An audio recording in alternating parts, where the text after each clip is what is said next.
Então, gente, podem sentar, podem sentar. Vamos deixar vocês agora. E quem tá afim da Anitta aqui, dá um grito!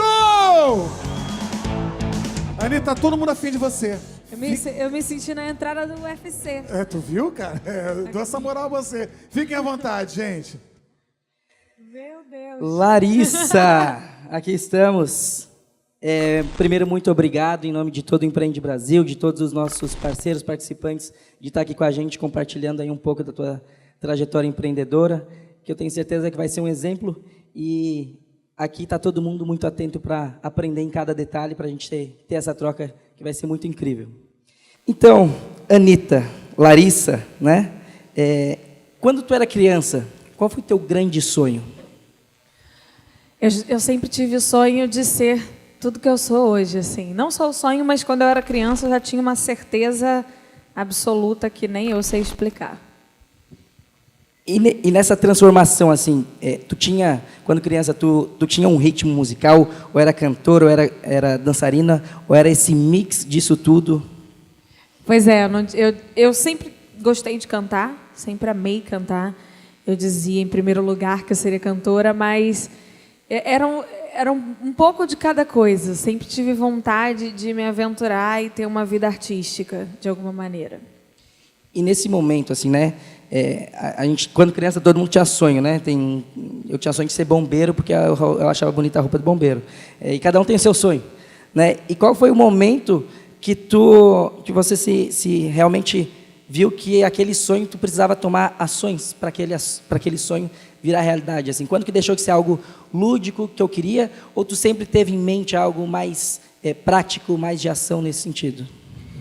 Então, eu nunca soube por onde começar, né? Eu nunca soube como fazer acontecer.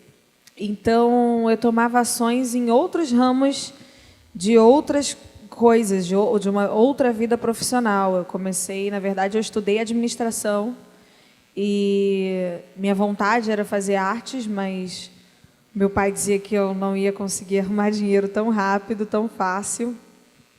E aí eu fiz administração porque ele disse que era a forma mais fácil de eu conseguir entrar no mercado de trabalho, assim, onde eu teria mais possibilidades de emprego e etc. E aí eu fiz. Eu era muito boa aluna, mas sempre sonhei com música, até quando eu fazia estágio. Eu fiz o estágio na Vale do Rio Doce por 1 ano. E eu era muito dedicada, mas já sonhava em cantar. E eu encontrei um caminho louco, mas que deu muito certo, de entrar nesse meio, que foi... Eu sempre fui muito festeira, sempre adorei festa, até hoje eu adoro festa. E eu ia muito para festas e tinha um programa local lá no Rio de Janeiro, de funk, de baile funk, onde eles filmavam diferentes festas, assim. E eu adorava aparecer, óbvio, né? Queria ser artista, adorava aparecer. Eu sempre ficava atrás dessa câmera, procurando, porque eu queria conhecer o pessoal da televisão, do programa de funk, de música. Daí eu ficava atrás dessa galera e acabei fazendo amizade com todo mundo de lá da empresa. E aí chegou um momento que eu já estava amiga de todos, eu pensei, eu tenho que dar um jeito dessas pessoas descobrirem que eu sei cantar. E naquela época tinha as redes sociais, eu sempre fiz tudo por meio das redes sociais. Eu gravei um vídeo cantando, dançando e fingindo estar apresentando o tal do programa que acontecia. E coloquei lá nas minhas redes e fiz com que todos eles assistissem. Virou um meme lá da empresa. E aí eles falaram, a gente podia chamar ela para trabalhar, né, para cantar aqui e tal. E assim começou. Eu não queria chegar e pedir uma oportunidade para não parecer que eu era uma interesseira. Mas eu encontrei uma maneira de, naturalmente, isso acontecer. Perfeito. Só para a gente ter uma linha do tempo, assim, isso aí foi em que ano, mais ou menos? Isso foi em 2010. 2010, então... Isso. E depois que isso aconteceu, né? Então, tu estava na Vale, tu ficou ali por 1 ano e pouquinho? Fiquei 1 ano. Na verdade, era um estágio de 6 meses, mas eles podiam renovar para mais 6 meses, então eu fiquei 1 ano lá. E eu ia ser efetivada, ia se transformar num trabalho. E no dia de assinar o contrato, eu desisti. Eu sentei lá na mesa, olhei para eles e falei, eu não vou me dedicar, porque assim, eu gosto de me dedicar em tudo que eu faço. Por mais que não era o meu sonho, não fosse o meu sonho trabalhar na vida administrativa, naquela época, eu me dedicava muito. Então, eu fui bem sincera, falei que eu não conseguiria me dedicar o tanto quanto eu gostaria, porque eu sonhava com a música. Então, nesse ano de 2010, tu tomou a decisão para, de fato, seguir teu sonho, e foi muito feeling, né, Anitta? E nesse sentido, tu começou, então, tu já fazia show até então, tu estava começando a fazer shows, e a partir daí, como que foi, assim, esses próximos anos, assim? Foi show mais fechados? Então, nessa época, o que acontecia... Para muita gente nem era chamado de oportunidade. Obrigada. Para muita gente, principalmente para o meu pai, por exemplo, que ele que me instruiu a fazer essa coisa da administração, ele não enxergava isso como uma oportunidade. Por quê? Naquela época, eu sou do subúrbio, da parte mais humilde periférica do Rio de Janeiro. E os shows, na verdade, eram apresentações totalmente irregulares, em favelas, em lugares muito perigosos, em lugares que não podia, teoricamente, se chamar de um show, etc. Minha família, meu pai, não enxergava como uma oportunidade. Já minha mãe e meu irmão, eles não gostavam, mas eu falava que ia dar certo, que era para acreditar, então eles iam no que eu estava falando. E a gente foi durante muito tempo, assim, realmente no fundo do poço, buscando qualquer espaço que eu tivesse. E aí foi bem assim, com o meu povo, um público bem de onde eu sou, né? De onde eu me originei, e que começou a frequentar, a consumir o meu trabalho. E aí, com isso, eu consegui ir crescendo dali para as favelas mais ao lado, das favelas mais ao lado para a cidade, da cidade para o estado, do estado para os outros estados, e fui crescendo. Anitta, tu falou que teve uma decisão que tu tomou, que aquilo não era teu sonho, que tu tomou a decisão a partir daí de renunciar, talvez, um trabalho mais certo, e tu tomou essa decisão, né? E a gente vê empreendedores de modo geral, as pessoas de modo geral, muitas vezes postergam sonhos, né? Deixam para depois. Qual que seria o seu conselho para essas pessoas que muitas vezes deixam para depois, do tipo, ano que vem vai ser esse projeto, e aí acaba prorrogando, assim, um conselho da tua vivência que tu poderia falar nesse sentido? Olha, eu acho que o principal sentimento, eu sei que eu me lembro como se fosse ontem, assim, é o medo. É o medo de dar errado e você não ter outra saída, outra solução, um plano B.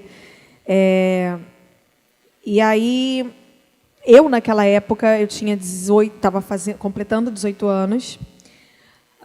O meu pai, a empresa dele tinha falido, ele tinha acabado de fechar a empresa. Minha mãe não tinha emprego, o meu irmão também ele fazia faculdade pública, então meio que estava nas minhas costas, assim.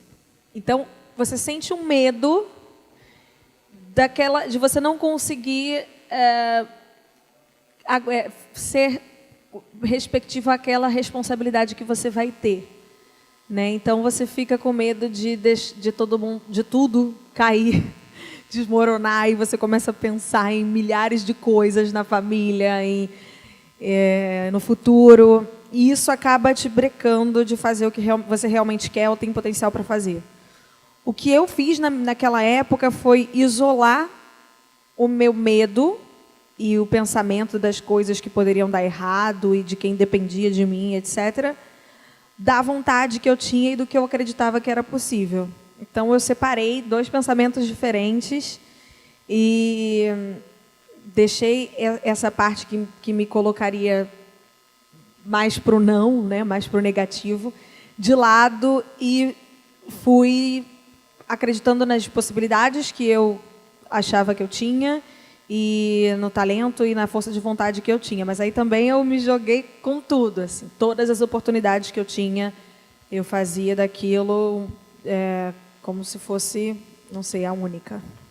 Então foi uma virada de chave total e, de fato, essas decisões, a gente tem decisões emocionais, decisões racionais e foi muito racional nesse sentido de tirar o medo, né, nessa questão. Eu normalmente sou muito racional. Eu tenho dois lados, assim, ao mesmo tempo que eu tenho o meu lado pessoal e sentimental, eu divido muito, é como se tivesse uma parede entre a razão e a emoção, e quando eu tenho que tomar alguma atitude ou decisão racional, eu deleto o outro lado para que eu possa seguir sem que as outras coisas me atrapalhem, assim. E teve uma coisa que a minha mãe, na época, falou, logo depois que eu decidi, eu liguei para ela para avisar. Eu liguei para meu pai primeiro para avisar, falei, olha, eu não assinei, eu saí correndo.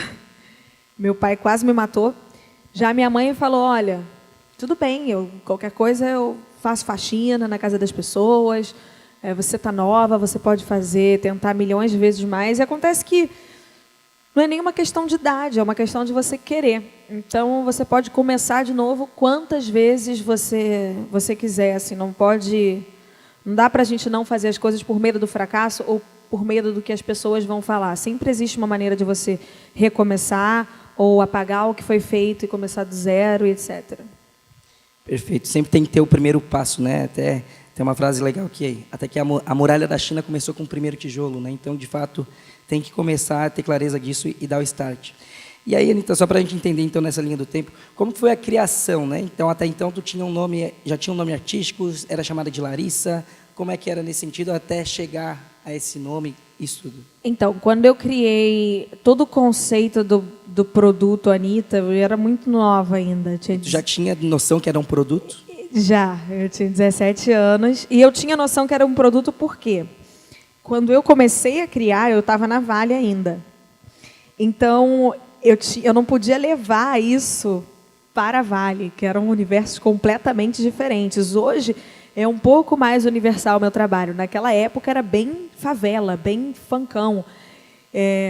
Eu ainda faço esse lado, no Vai Malandra, por exemplo, nesses clipes, mas naquela época eu não tinha o outro lado também para mostrar. Então, eu sabia que quando eu fosse para a vida empresarial, até porque era muito preconceito na época, eu tinha que deixar aquilo tudo muito de lado. Então, eu pensei num produto e num personagem para representar aquilo que eu estava criando.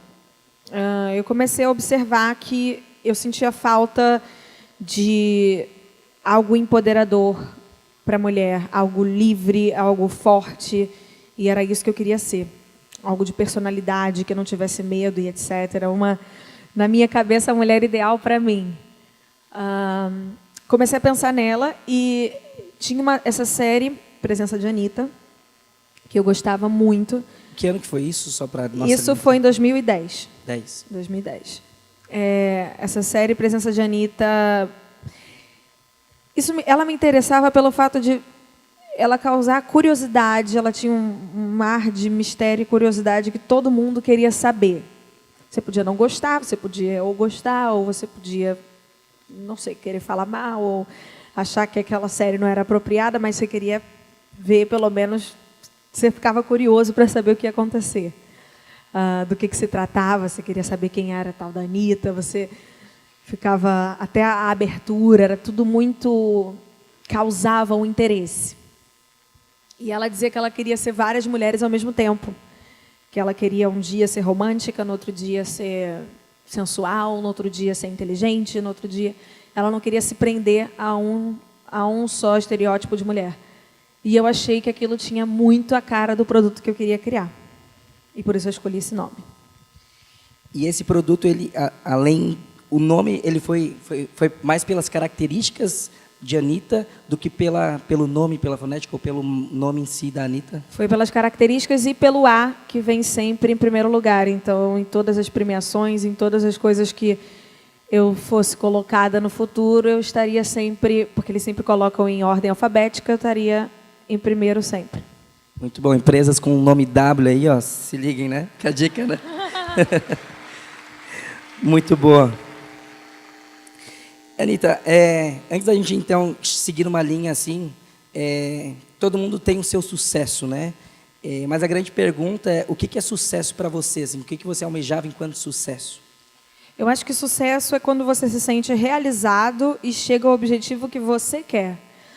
E que você está feliz com esse objetivo. Não é a percepção dos outros não vai conseguir dizer o que é o sucesso na sua história, na sua carreira, no seu trabalho, porque eles não têm a visão de dentro do que precisou ser feito, de todas as barreiras que existem dentro do seu case para que você chegue ao sucesso na cabeça de cada um. Então, eu acredito que o sucesso ele vai de pessoa para pessoa. E continuando nessa linha do tempo, né? Qual foi o momento ou o que marcou quando você identificou de caramba, virou? É sucesso, estourou? Quais foram os momentos, os marcos nesse sentido? Né? Tá. Tiveram dois, né? Um na minha carreira nacional e outro na minha carreira internacional. Nacional foi quando eu comecei a ver nas ruas. Para mim, o que eu mais consigo medir é quando você anda pelo popular, né? Nos camelôs, nas ruas, e você vê as pessoas reproduzindo o que você criou. Então, quando eu fiz Show das Poderosas, era possível ver na rua pessoas reproduzindo a roupa, o discurso, a coreografia, o estilo musical. Então, quando eu comecei a ver pessoas reproduzindo o que estava sendo feito por mim no meu trabalho, e em todas as idades, todos os estados, né? Porque tem também coisas muito regionais no próprio Brasil. O Brasil tem o tamanho de um continente, então tem coisa que é muito conhecida no norte e no sul as pessoas não sabem a respeito. Então, quando eu comecei a ver que realmente em todo o Brasil isso estava acontecendo, eu falei, agora está rolando. E o segundo momento foi na minha carreira internacional, quando eu comecei a ver, quando eu comecei a receber mensagens de muitas pessoas do meio que eu nunca imaginei que fossem saber da minha existência, falando que escutou meu trabalho, etc., e tocando nas rádios fora do Brasil. Aí realmente foi essa situação novamente.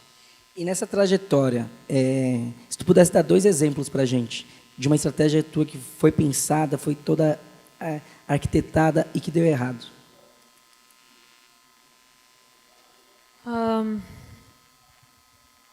Que deu errado. Várias coisas dão errado, né? Porque, para mim, se não saiu 100% do jeito que eu queria, já deu errado.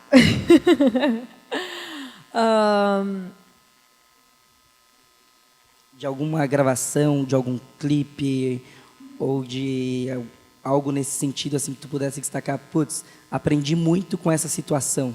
Tá, existiu uma situação que deu muito errado, assim, mas que eu aprendi muito. E aí, hoje em dia, por exemplo, eu não caí no mesmo erro no internacional.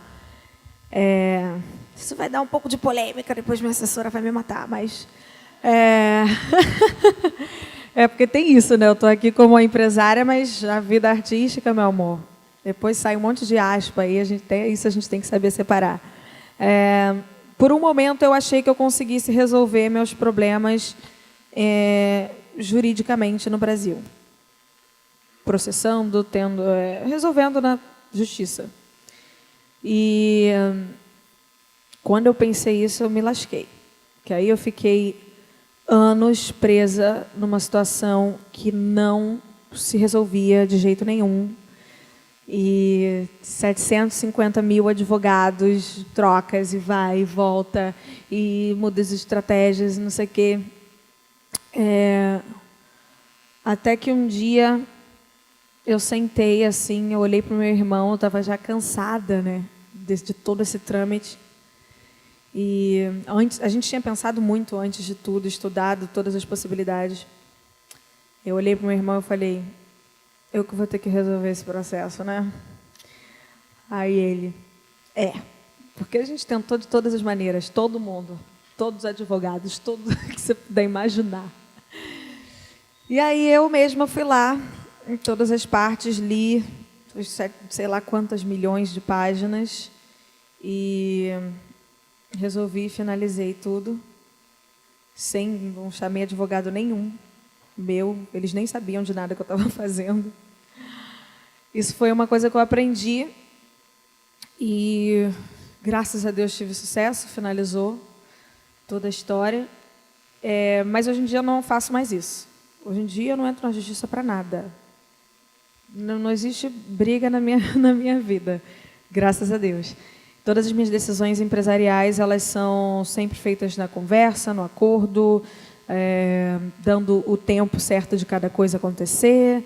E hoje, na carreira internacional, eu nunca tive nenhum problema, nem 1% semelhante. A gente aprende muitas vezes mais no erro, né, na dor, do que vezes. Na vitória. E nesse momento, assim, Anita, né, a gente te acompanha, vê vários projetos e tal, mas uma questão bem particular, né? Como que você, né, Anita, faz para dar conta de tudo isso, assim, né? Como que é a tua rotina, quando não está em show, quais são os cuidados, assim, que tu tem? Porque a gente fala que nós somos a maior empresa do mundo, né? Se a gente não estiver bem com a gente mesmo, se não estiver bem de saúde, se não estiver bem psicologicamente, isso vai afetar a tua carreira, com certeza. Então, o que você faz enquanto hábitos, enquanto características, enquanto, de um modo geral, assim, que te faz manter uma alta performance, como a gente tanto admira? Eu acho que, número 1, aprender a se organizar. Você tem que saber organizar o momento de cada coisa que precisa ser feita, assim. Então, a minha empresa, como eu sou o próprio produto que eu estou vendendo, eu tenho que estar presente. Por exemplo, agora eu estou aqui, minha empresa está lá. Mas, então, eu deixo toda a minha empresa no meu celular, no meu telefone, e muito organizada. Então, por mais que eu tenha a mesma equipe, os funcionários, etc., como eu separo os meus departamentos por grupos no WhatsApp, e cada grupo é destinado para falar de um assunto específico e só se fala daquele assunto específico, por mais que tenha as mesmas pessoas. Sem dar bom dia, né? Tipo assim, não pode dar bom dia. Eu não tenho tanto tempo para isso. Se eu for dar bom dia para cada um, eu já cheguei de noite, já é boa noite. Então, a gente tem os assuntos de cada coisa, e aí eu coloco o nome para eu não me perder, como se fosse uma sala para eu falar de cada assunto. Tem a composição, música, coreografia, contratos, financeiro, imprensa, imagem, tem planos. Aí tem o internacional, aí tem tudo, os mesmos grupos, só que com as pessoas de outros países, né? Eu tenho uma equipe no México, uma equipe na Colômbia, uma equipe na Espanha, uma equipe nos Estados Unidos, então são os mesmos grupos em cada idioma. E aí, acho que primeiro é a organização, segundo é você aprender a delegar. É muito complicado quando você não consegue dividir as tarefas para as outras pessoas e quer controlar tudo. Óbvio, a palavra final tem que ser sua, as decisões têm que ser suas, mas você, a partir do momento que você deixa muito claro para a sua equipe a linha de raciocínio que deve ser seguida, o que você quer, e etc., etc., e que todo mundo respeita as suas decisões, quando você encontra uma equipe assim, a partir daí você precisa deixar na mão das pessoas, senão você não vai dar conta de tudo, e você precisa focar nas coisas que não conseguem ser resolvidas sem você.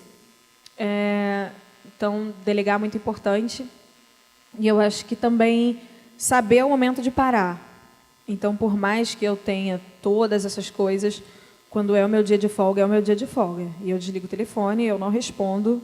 Pode estar um incêndio acontecendo, eu não vou olhar. Nada que não possa esperar o dia seguinte, porque também, se você não estiver bem, você não vai conseguir tomar nenhuma atitude bem feita.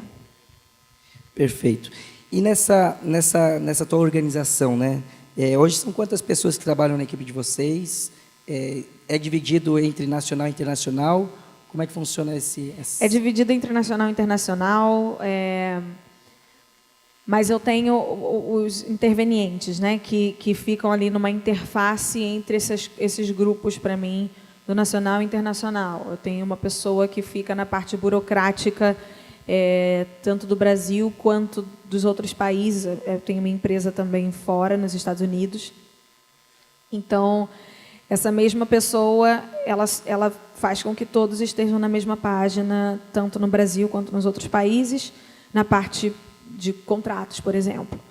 E aí uma outra pessoa é mais na parte criativa, e uma outra pessoa é mais na parte de assessoria, de divulgação, de promoção, uma outra pessoa na parte de músicas. Então,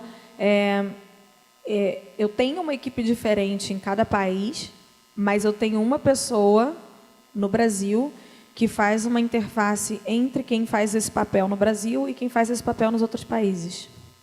Perfeito. Que é o Daniel, no caso? É o CEO? O Daniel, ele veio para salvar... porque é o seguinte, no início era eu e meu irmão, né? E a gente tinha um plano eu comecei a cantar em espanhol faz 2 anos e em inglês faz um pouco mais de 1 ano. Então, a gente tinha um plano de só ficar do tamanho que está hoje em 5. E aí acabou ficando muito rápido. E eu olhei para o meu irmão e falei, a gente precisa de alguém. Porque a gente está viajando muito, está abrindo a nossa empresa fora do Brasil. E a gente precisa de alguém aqui no Brasil para ficar de olho enquanto a gente está tocando, crescendo lá fora. Então, eu busquei esse amigo. O Daniel era um amigo meu de adolescência, amigo da nossa família há 10 anos.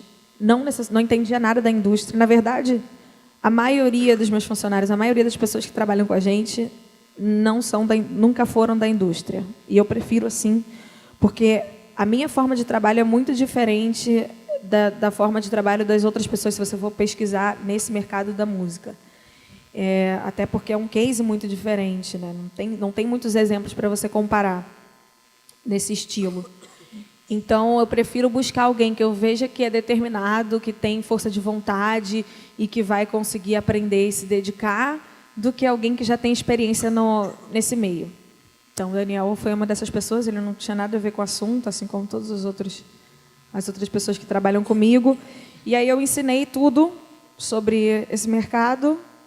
Ele aprendeu e agora ele fica no Brasil tomando conta das questões burocráticas, financeiras, enquanto meu irmão sai para fazer essas questões fora do Brasil. E a gente fala muito em transformação, inovação, né? Como que é o teu processo de inovação para te se reinventar enquanto artista? Tem algum processo, sair tudo da tua cabeça? Como que é nesse sentido? É muito natural. Aí realmente é uma coisa instintiva. Acho que cada um nasce com um dom para algum setor, alguma coisa específica, e eu vim com essa artística. Então, não sei, às vezes eu estou no banho e vem uma ideia, às vezes eu estou no palco cantando e vem uma outra ideia. Isso aí realmente, da parte criativa, é uma coisa que vem muito da minha cabeça, eu não tenho uma fórmula. Esperamos que você tenha boas ideias aqui também. E a gente acha, né, te acompanhando e entendendo essa linha do tempo como um todo, eu acho que o passo internacional foi um grande marco, né, na tua carreira, está sendo agora, né, essa ascensão. E a grande questão das pessoas é como que foi para você e quais foram as estratégias usadas para internacionalizar e principalmente para chegar nas pessoas que talvez tu admirava há tantos anos, e que talvez tu era até fã na época, e hoje tu está tendo, né, a oportunidade de gravar clipe como Madonna e como vários outros nomes que eu sei que estão por vir. Se quiser antecipar alguma coisa também pode antecipar, né? E como que foi assim essas estratégias nesse sentido? As pessoas que eu admiro e que eu sempre fui fã, nenhuma eu que fui atrás. Eu tenho nem sei, não tenho nem palavra para descrever, que realmente todas as pessoas que eu sempre amei muito, como o Snoop Dogg, que eu conheci, hoje virou meu amigo, e a Madonna e o will.i.am, por exemplo, que esse virou um dos meus melhores amigos, também não entendo nada. Como Shampoo, pessoas que eu cresci escutando, que eu nunca pensei que eu fosse conhecer na minha vida. E hoje eu não só conheço, mas tenho telefone, e peço ajuda, o Pharrell também. enfim, todas essas grandes pessoas que eu nunca imaginei, elas que vieram até mim, e eu, na época eu não pude acreditar, eu sempre busquei o caminho contrário. Eu sempre fui atrás dos pequenos, eu sempre fui atrás de quem estava começando ou de quem eu via que tinha potencial de explodir. Quando, por exemplo, eu comecei a minha parceria com J Balvin e com Maluma, que hoje são os maiores nomes da indústria latina, na época que a gente começou a se falar, acho que 3, 4 anos atrás, eles só estavam começando esse caminho, né, de ficarem grandes e tal. E eu percebi que aqui no Brasil ninguém conhecia, porque aqui o Brasil é muito fechado para a cultura brasileira. Então, o Brasil ele consome muito produto brasileiro quando se trata de música. Então, eu tive esse pensamento de fazer um intercâmbio, uma troca com eles, um co-branding. Eles levariam o meu nome para o mercado deles e eu traria o nome deles para o meu mercado. Fiz essa proposta, eles super toparam. E aí eu fui fazendo passinhos bem pequenos até ficarem grandes e se tornarem da maneira que estão hoje, com muita calma. Mas eu nunca tentei flechar o grande primeiro. Eu sempre fui nos menores ou pessoas que tinham tamanho equivalente ao meu para que acontecesse exatamente esse caminho, para que os grandes viessem até mim. Perfeito. E aí, assim, a gente vendo hoje a Anitta como produto, né? A gente tem produtos para crianças, a gente tem produtos, já um produto internacional, um produto nacional. E esses próximos passos, assim, o que a Anitta com certeza já deve estar mirando aí para os próximos 5, 10 anos, talvez, enquanto... O que tu almeja, assim, do futuro, né? O que mais que você vai conquistar aí? 10 anos eu já nem estou cantando, amor. 10 anos eu já estou aí só no computador. Se aposentou. Eu pretendo, quando eu fizer 30 anos, eu já pretendo começar a parar como artista, como cantora. Já é meu plano desde que eu comecei. Eu não pretendo seguir cantando e trabalhando nesse meu ritmo de artista depois dos 30. E aí eu vou focar nas partes que eu estou começando a investir agora para colher depois dos 30, que é a parte empresarial, a parte do meu desenho, a parte de outros business que eu tenho começado a investir agora. Consultoria para outros artistas que eu faço, empresarial, outros artistas também. Eu estou começando agora para colher depois dos 30. Está com quantos anos? Agora eu estou com 26. Quem já se aposentou antes dos 30 aí, por favor, levanta a mão, por favor. Não, mas me aposentar na carreira de cantora e aí começar uma outra carreira. Perfeito. Bom, então esses próximos passos, assessorar artistas, muito mais na parte de gestão e diminuir o teu ritmo, assim, né? Nesse sentido. Sim, porque a vida de cantora, de artista é muito intensa e eu sou muito intensa. Eu gosto de, quando eu faço as coisas, eu gosto de fazer muito incrível. E para fazer muito incrível nessa vida artística, você tem que realmente disponibilizar muito do seu tempo. E com 30 eu quero descansar um pouco mais. Quero estar mais tranquila. Tá bom, tem 4 aninhos aí, né, para trabalhar um pouquinho mais. E a gente falando, o propósito aqui do Empreende Brasil a gente acredita muito na força do empreendedorismo, né, no sentido de características empreendedoras, não necessariamente quem quer abrir CNPJ, mas quem tem postura, de fato, empreendedora de fazer acontecer. Qual que é a tua visão do Brasil hoje, nesse cenário, com relação ao empreendedorismo? Tu acha que, hoje que já começou a ver, né, ter um olhar internacional, tu visualiza que, talvez Estados Unidos ou Europa, ele é um ambiente mais propício a isso, ou tu acredita que a gente não está tão atrás? Qual que é a tua visão, assim, de um modo geral, no Brasil, nesse sentido? A gente está 0 atrás. O brasileiro, ele é muito trabalhador. Ele corre muito atrás e ele consegue caminhos que, raramente, viajando muito aí, eu vejo que nos outros países as pessoas seguem muito os modelos que elas já viram, né? E o brasileiro, ele corre muito atrás da maneira que dá. Isso é muito legal.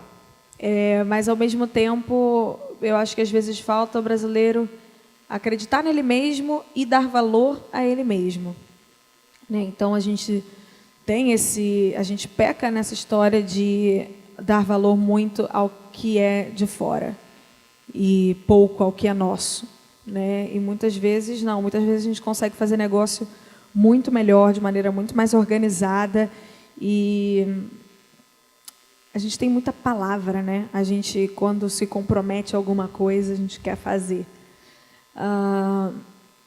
Então, eu acho que o único problema é que o brasileiro também ele cobra muito dos demais brasileiros, né? Se é brasileiro, ele cobra. Você chega no objetivo e já estão todos te cobrando um próximo objetivo. Não tem aquele tempo de você curtir o que foi realizado, curtir o que foi conquistado. Eu acho que essa pressão não é saudável para ninguém. Aqui no Brasil é difícil demais você abrir uma empresa, é difícil demais você... Parece que é tudo mais difícil para quem quer fazer as coisas da maneira certa, né? Quanto mais certo você quer fazer, quanto mais na linha você quer andar, mais complicado é o caminho. Então, talvez isso possa desestimular as pessoas. Mas a partir do momento que você conseguiu fazer isso tudo, não se deixe pressionar pelo externo, né? Só você conhece a sua história e as dificuldades do seu case, do seu trabalho. Então, quando você consegue alguma coisa, o importante é você não se comparar com outros trabalhos, outros cases, porque são histórias diferentes. E isso é muito importante na hora de você manter o seu espírito empreendedor. Você não se comparar com o trabalho de pessoas que você não sabe ao fundo. De fora pode até parecer com o que você faz, pode até ter a ver para os leigos, para quem não está dentro especificamente da sua área, mas você sabe que não. Você sabe os seus limites, o que passou para que você estivesse ali. Então, se comparar é um grande erro que talvez possa podar o seu sentimento de empreendedorismo. Falando em comparação, eu acho que é interessante a gente pensar que muitas vezes a gente modela outras pessoas, né? Como tu modelou talvez a personagem do seriado, hoje, né? Depois de todos esses anos, de tudo que tu conquistou, você se espelha em alguém, você se inspira em alguém, ou você de fato tem essa visão da mulher Anitta que você quer ter, com todas essas características que tu tem, e é isso que tu segue? Ou nesse meio do caminho teve outras pessoas que te inspiraram? Como que foi nesse sentido?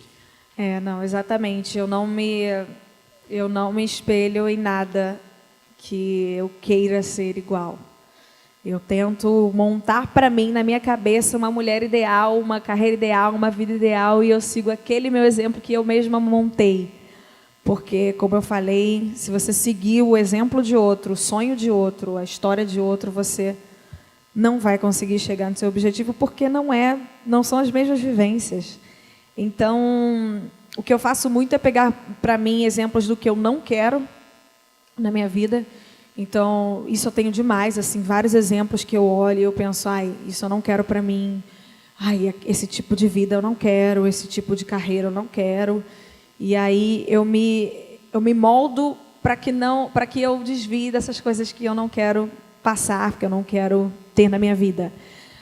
E sigo muito conselhos de pessoas que eu admiro, não que eu queira ter uma vida igual, mas que eu admiro e que eu acho que tem um case, uma vida, uma carreira de sucesso. Então, sempre que eu preciso de conselho, eu conversar, eu peço para essas pessoas. E falando de conselho, assim, né? A gente até viu recentemente, acho que na Forbes saiu alguma coisa relacionada às 10 dicas. Queria que tu falasse, assim, porque eu acho que a grande questão é a gente tirar esse aprendizado, né? A gente fala que é uma forma de pensar, então, com certeza, aqui ninguém vai criar um nome com a empresa com W, por exemplo, né? Então, aqui já temos essa dica. Então, essas 10 dicas assim que tu daria, né, para todos esses empreendedores, para todo mundo que está aqui, quais seriam, assim, né, se tu conseguir citá-las, explicar um pouquinho de cada delas, porque eu acho que mais importante do que entender a tua história é entender os teus aprendizados com isso, assim, e de fato cada um seguir seu caminho, mas com essas dicas e orientações. Então, eu acho que o mais importante de tudo é você criar o seu próprio caminho. de tudo isso que a gente conversou aqui, eu acho que o que eu mais acho que foi crucial para a minha carreira, para tudo que eu fiz, é eu não tentar seguir nenhum outro modelo do que já existia, de negócio mesmo, né? Nem de criatividade, de característica, mas estratégias e planos de negócio de atingir o meu objetivo. Eu ouvi de 1000 pessoas, eu fiz milhares de reuniões em vários lugares, tanto para o nacional quanto para o internacional, e sempre me eram apresentados modelos de negócio e planos que costumam fazer na indústria. As pessoas costumam ir aqui, fazer isso, depois o próximo passo é esse, e vai para lá. E eu não gosto de seguir o caminho que as pessoas fazem. Eu gosto de criar um próprio caminho, criar uma própria janela. E eu acho que na minha carreira internacional foi o maior diferencial, assim. Muitas pessoas me passaram o caminho. Não, o caminho é você vem para cá, aí você faz isso, você faz aquilo. E eu não gosto de ser dependente dos números. Eu não gosto de ser dependente dos resultados. Eu gosto de criar uma marca, de criar um nome, de criar um interesse independente de números, porque senão você fica refém. Ser refém de números é um problema, porque número sobe, número desce, de acordo com os acontecimentos, né? Então, eu gosto de criar um case, uma imagem, um interesse, uma coisa que seja independente de resultados. E as pessoas normalmente vão para os caminhos que dão os resultados. E aí? E a hora que você não tiver? E a hora que alguma coisa fugir do planejado, né? Porque imprevistos acontecem, o que você vai fazer? Então, eu sempre gostei de criar o meu próprio caminho, intuitivamente, de ver o que eu acho que pode ser bom para a minha marca, para a minha imagem, para o meu nome. Então, eu sempre gostei de criar. Então, se existe um muro aqui na nossa frente, a porta está fechada, eu dou uma maneira de escalar, de jogar uma corda, de criar um buraco. Alguma maneira eu faço para chegar no outro caminho, que não necessariamente vai ser o caminho que todo mundo percorreu. Muito bom. Então, traçar o próximo caminho, não ter empresa com W. Não, eu não falei isso, porque no meu caso, especificamente, envolve muitos... Senão daqui a pouco saiu aspas aí falando isso, né? Pelo amor de Deus, gente. Lucas. Palavras minhas. Várias empresas com W aí bem-sucedidas. Deixa eu me meter nesse papo aqui, porque eu conheço a Anitta há algum tempo já. Tudo bem, Anitta? Tudo bem, né? Você está bem? Estou, eu sei. Tudo bem. Tem um pouquinho que não se vê, né? Agora eu ando por terra, ela só anda por ar e tal. Chegou de madrugada no jatinho e tal. Eu continuo pobre. E a vida é dura, viu, Anitta? Para quem continua aqui embaixo. A vida também é dura, meu filho. Eu cheguei no jatinho, eu nem dormi 2 horas hoje só. Eu sei disso. Mas 2 horas no jatinho é lindo, 2 horas no busão, de São Paulo para cá. Você sabe que eu prefiro viajar de ônibus por 2 coisas. É mais barato, então você guarda aquele dinheiro para uma outra coisa. Você não está se preocupando com isso. Eu tô, meu filho. Você pode ter certeza que quando o trecho é menos de 12 horas, eu prefiro fazer de terrestre, que é mais barato. E porque descansa mais, né? Descansa mais, você estica tem uma cama, tem um quarto, você dorme. Tá, eu troco então, tá falado. Você vai de busão, eu vou de avião. Isso é mais um motivo que eu não tenho um jato, tá? O meu é alugado. Alugado? Mas Sim. Vale mais a pena alugar. Você Com certeza. Você botou na ponta do lápis. Com certeza. Um monte de artista faz essa besteira, né? Comprei um jato, depois para vender uma merda, né? Não, o elefante branco tem um monte de conta do jato para pagar aí, depois eu tô fora do Brasil, não vou de jato para lá, que é caro demais. Melhor pegar um comercial, a gente guarda esse dinheiro, faz um clipe. Isso, faz um clipe. A Anitta é foda. Palma pra Anitta. Conheço a Anitta. A primeira vez que eu te vi foi no Altas Horas. Eu estava lá com o meu quadro de humor e talvez tenha sido um dos primeiros programas de rede nacional que você fez. Assim, eu não conhecia a Anitta. Vi no corredor. E aí você tinha uma questão. Você tinha um show em Campos, eu lembro disso, porque Campos é uma cidade que eu fui criado ali perto. Não, mas tem que ir para Campos e o programa está atrasado. Aí alguém falou assim, não, a gente te libera, aí você vem outro dia. Você falou, não, eu vou fazer o programa e vou fazer o show. Aí falou para uma pessoa, dá um jeito. Você era muito nova, já estava dando ordem assim, sabe? Uma imposição, mas uma imposição saudável, você sabia o que você queria. Isso é uma criação que te deram? De onde vem essa personalidade? Olha, eu acho que é porque eu tive uma infância muito assim, né? Quando a gente tem um passado de não ter muitas estruturas, muito dinheiro e etc., você tem que dar um jeito. Então, minha frase para a minha equipe é sempre essa: dá um jeito. Dá um jeito. Vamos arrumar um jeito. Eu sempre fui de dar um jeito, assim. Sempre teve uma das coisas que eu falo que eu dei um jeito, por exemplo, meu irmão fazia faculdade pública, por mais que a faculdade fosse pública, tinha todo o caminho até lá que é carérrimo, ônibus caro pra caramba. E o que eu fazia? Eu tinha aquele Rio Card, uma passagem que a empresa coloca para você. Eu fazia o meu estágio. Então, eu acordava 1 hora mais cedo, porque aí um dos trechos de ônibus eram 5 condições que eu pegava para chegar lá.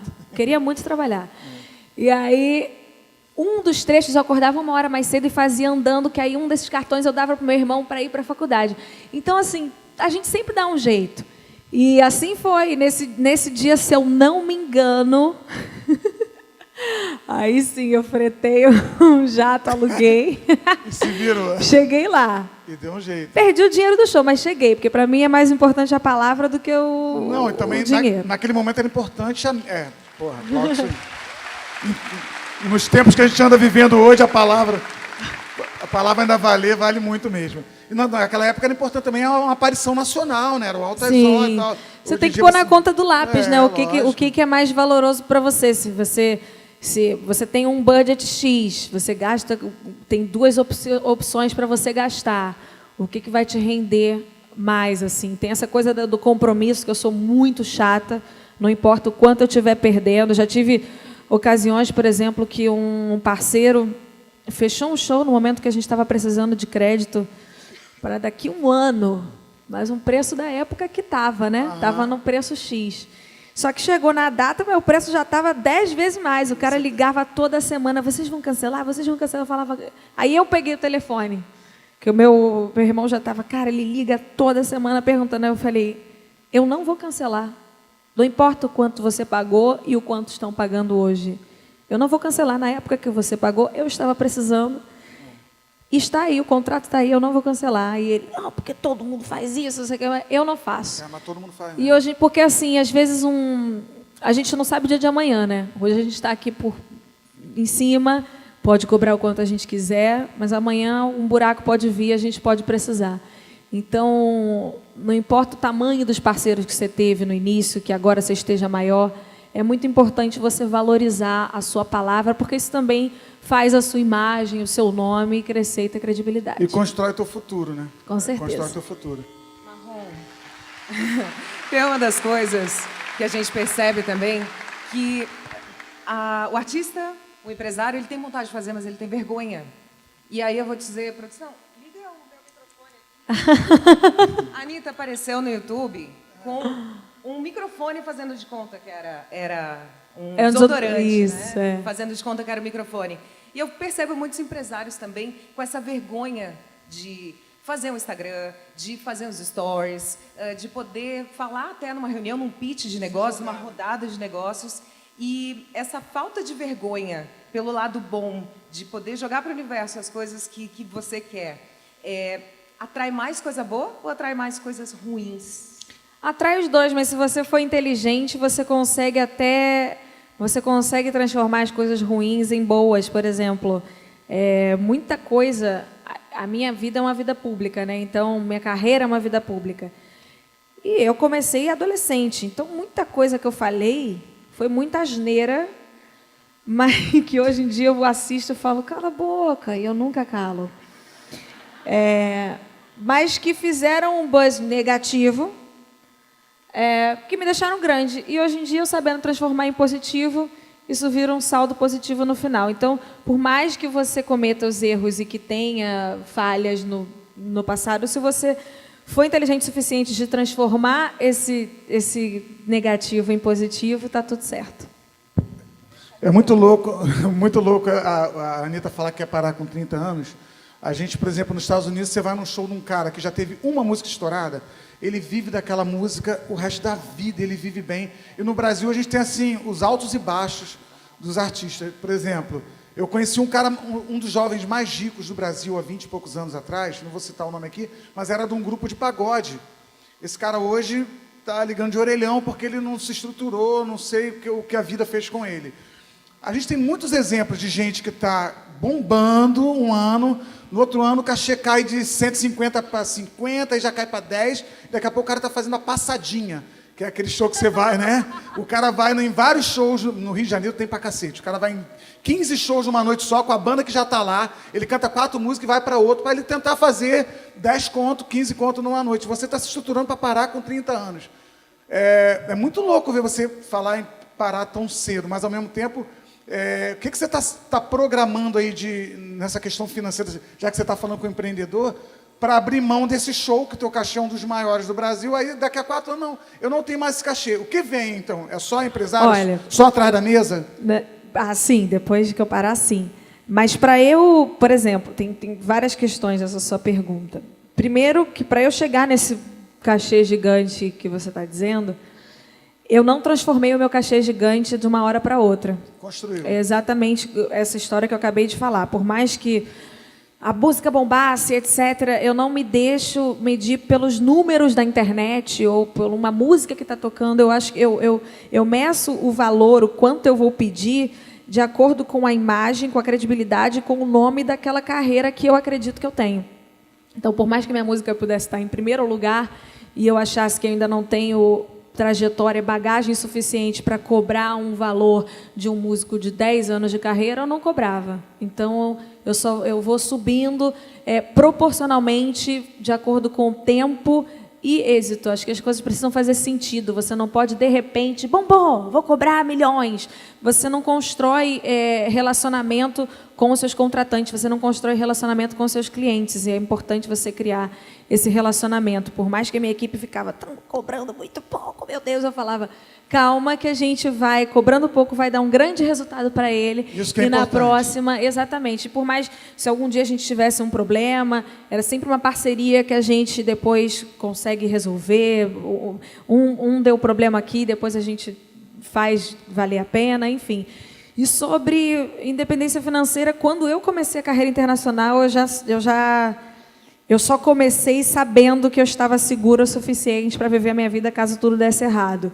Então, porque por mais que as pessoas pensem, essa coisa de carreira internacional é um sonho meu de vida e não financeiro, porque no início você gasta muito mais do que você ganha. É muito arriscado, é muito perigoso.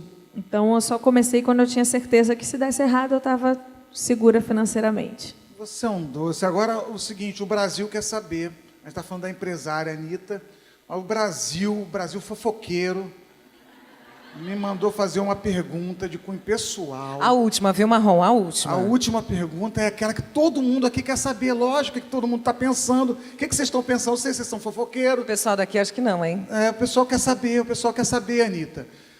Você, é duro tocar nesse assunto, sei que está todo mundo falando por aí. Você gosta de cachorro? Cara! O cachorro dela acabou de ganhar o prêmio Miau da MTV. Meu cachorro está aqui, ele veio comigo. Meu cachorro sempre viaja. Eu tenho 5 cachorros e um sempre viaja comigo, porque senão eu me sinto muito sozinha, não consigo. Mas desses 5 um cachorro e um viado. É sempre bom estar com você, né? É. Mas você entendeu a minha pergunta, então. Ela gosta de cachorro, gente. Todo mundo entendeu a pergunta. Pergunta capciosa. Então tá, Lucas. Vamos pra frente. Satisfez a vontade de vocês, gente? Tá todo mundo sabendo que ela gosta de cachorro? Tá todo mundo certo, né? Não precisa mais tocar nesse assunto hoje. Tudo ótimo. Tudo coisa boa. O cachorro dela é famoso. Ganhou ontem o prêmio da MTV. Prêmio Miau.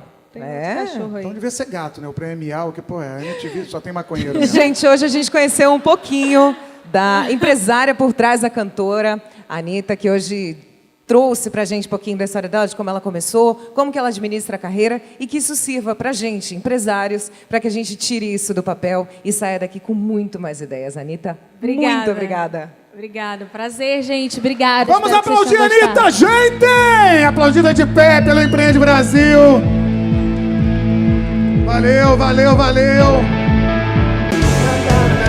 Empreende Brasil. Empreende Brasil.